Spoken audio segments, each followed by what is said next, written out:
नमस्कार, आप देख रहे हैं यूपी की आवाज। मैं हूं आपके साथ पलक शर्मा। आइए नजर डालते हैं इस खबर की ओर। दिल्ली विधानसभा में पेश होने वाली सीएजी रिपोर्ट पर दिल्ली की पूर्व मुख्यमंत्री आतिशी ने कहा, मैंने बतौर मुख्यमंत्री दिल्ली विधानसभा के स्पीकर को सीएजी रिपोर्ट भेजी थी। ये सीएजी रिपोर्ट चुनाव से पहले सील बंद लिफाफे में विधानसभा भेजी गई थी। भाजपा यह भ्रम फैलाने की कोशिश कर रही है कि सीएजी रिपोर्ट उनकी तरफ से पेश की जा रही है। दिल्ली की जनता में फैलाई जा रही भ्रांति को जनता के सामने लाया जाना चाहिए। आगे इस वीडियो में सुनिए पूर्व सीएम आतिशी और गोपाल राय ने क्या कुछ कहा। दिल्ली के अंदर आज आम आदमी पार्टी के नवनिर्वाचित विधायकों के साथ विधायक दल की मीटिंग बुलाई गई थी। विधायक दल की मीटिंग के अंदर आम आदमी पार्टी विधायक दल के नेता चयन की प्रक्रिया संपन्न हुई। इस प्रक्रिया के दौरान आम आदमी पार्टी की तरफ से डॉक्टर संदीप पाठक को पार्टी ने ऑब्जर्वर नियुक्त किया था।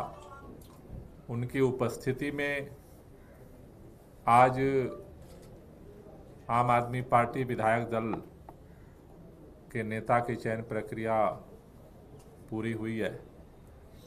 आज की इस बैठक में सर्वसम्मति से आतिशी जी को आम आदमी पार्टी विधायक दल के नेता के रूप में चुना गया है। जो पदेन चूँकि आम आदमी पार्टी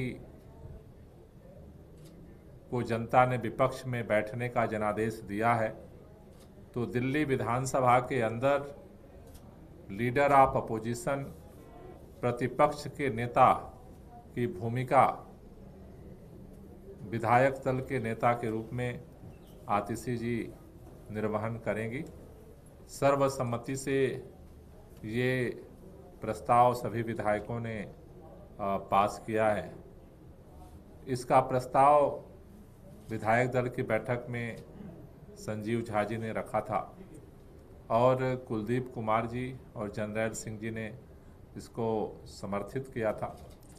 उसके बाद सभी विधायकों की राय ली गई और सभी ने सर्वसम्मति से इस प्रस्ताव को अनुमोदित किया है।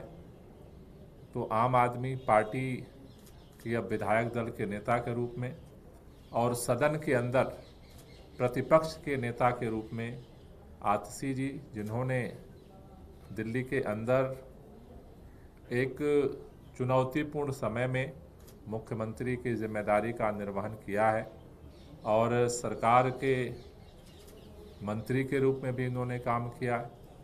तो सरकार के अंदर जो आम आदमी पार्टी की सरकार ने काम किए, जनहित में जो काम किए, उनकी रक्षा की जिम्मेदारी, साथ ही साथ भारतीय जनता पार्टी ने जो वादे किए हैं दिल्ली के लोगों से और जिसके आधार पर दिल्ली के लोगों ने उन्हें बहुमत दिया है, सरकार के संचालन की जिम्मेदारी दी है, अगर वो अपने वादे से मुकरते हैं तो विपक्ष की एक सशक्त और जिम्मेदार विपक्ष की भूमिका को अदा करते हुए आम आदमी पार्टी अपने जिम्मेदारियों का निर्वहन करेगी।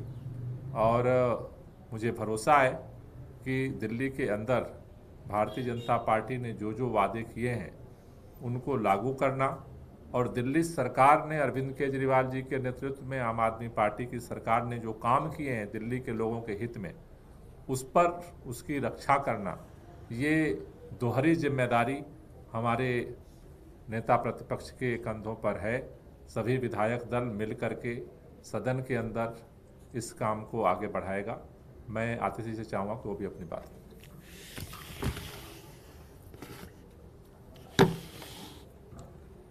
सबसे पहले मैं आम आदमी पार्टी के राष्ट्रीय अध्यक्ष अरविंद केजरीवाल जी का और आम आदमी पार्टी के पूरे विधायक दल का धन्यवाद करना चाहूँगी कि उन्होंने मुझ पर इतना भरोसा किया और विधायक दल के नेता की जिम्मेदारी दी। दिल्ली के लोगों ने आम आदमी पार्टी को विपक्ष की भूमिका में चुना है, विपक्ष की भूमिका दी है और एक मजबूत विपक्ष क्या होता है, जनता की आवाज असेंबली के अंदर कैसे उठाता है, ये आम आदमी पार्टी पूरी तरह से इस जिम्मेदारी को निभाएगी। भारतीय जनता पार्टी ने दिल्ली के लोगों को कई वादे किए और उन वादों के आधार पर दिल्ली के लोगों ने भारतीय जनता पार्टी को जनादेश दिया। एक विपक्ष के तौर पे ये हमारी जिम्मेदारी रहेगी कि जो वादे भारतीय जनता पार्टी ने किए उन वादों को पूरा आम आदमी पार्टी विपक्ष के रूप में करवाएगी। सबसे जरूरी और सबसे महत्वपूर्ण जो वादा प्रधानमंत्री नरेंद्र मोदी जी ने खुद किया कि पहली कैबिनेट की मीटिंग में दिल्ली की हर महिला को 2,500 रुपए की राशि देने की योजना पास की जाएगी और 8 मार्च तक पहली किश्त आ जाएगी। मोदी जी ने गारंटी ली थी दिल्ली में प्रचार के दौरान। पहली कैबिनेट की मीटिंग हो गई, लेकिन उसमें 2,500 की स्कीम पास नहीं हुई। लेकिन भारतीय जनता पार्टी की जवाबदेही तय करना ये हमारी विपक्ष के रूप में जिम्मेदारी रहेगी और हम दिल्ली वालों को, दिल्ली की महिलाओं को ये वादा करते हैं कि भारतीय जनता पार्टी से, रेखा गुप्ता जी की सरकार से दिल्ली की हर महिला को 2,500 रुपए की जो गारंटी मोदी जी ने दी थी वो आम आदमी पार्टी दिलवा के रहेगी। बहुत बहुत धन्यवाद। मैम, एजेंडा क्या आप लोगों ने डिसाइड किया, क्योंकि अब आप कल ही से सत्र शुरू हो रहा है, आप लोगों की शपथ होगी, उसके बाद पूरी प्रक्रिया है, एजेंडा क्या तय किया है आम आदमी पार्टी का, क्या रहेगा? जैसा गोपाल जी ने कहा कि 2 महत्वपूर्ण एजेंडा विपक्ष के तौर पे हमारे पास हैं। सबसे पहले भारतीय जनता पार्टी ने जो वादे किए हैं उन वादों को पूरा करवाना, जिसमें प्रमुख है 2,500 रुपए प्रति माह दिल्ली की हर महिला को देने की जो मोदी जी ने गारंटी ली है, ये हमारे एजेंडा में सबसे ऊपर रहेगा।